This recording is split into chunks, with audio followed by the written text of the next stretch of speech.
Day 2 of the Festival of Arts and Culture took place in the Tanzanian city of Arusha, with conversations looking at health and climate change. The week-long festival is a celebration of Africa's arts, its culture, health, the sports sector, with representatives coming from across the world. The keynote address on climate came and was delivered by ecologist President Dr. Abolo, or Paul Abolo.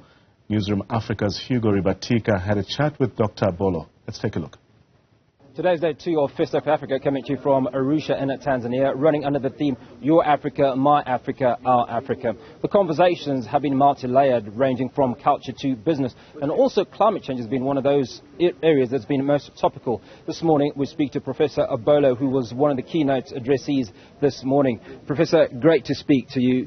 Welcome to Festival of Africa. Now, you had a key message for us this morning. Just summarize some key points from what you were putting across. Today we talked about climate change from a different perspective. What we really looked at is what we call the psychology of climate change. The practice is embedded in the psychology. So what we talked about is moving from aids, loss, reparations to empowerment. We looked at the values, the carbon sequestration values that Africa has as an investment towards supporting climate action. We also looked at how we need to get the people engaged through capacity building and through knowledge sharing. We looked at the carbon market, carbon credit. We looked at partnerships and collaboration. So this is, in a nutshell, what we did today regarding the climate action.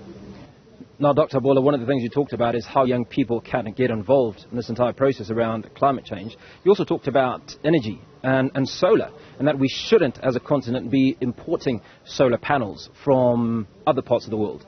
That is true. But the young people, I need us to understand that there is no success without successors. We cannot talk climate change. We cannot talk about saving the earth for the future without engaging those who are going to live in the future, and these are the young people. So the whole thing about climate action and climate movement needs to be centralized around the young people. So that was why the emphasis on the young people was made today.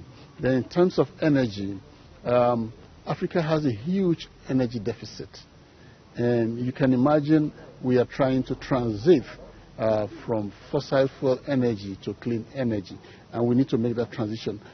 For a country like Nigeria alone, $410 billion is required to make this transition.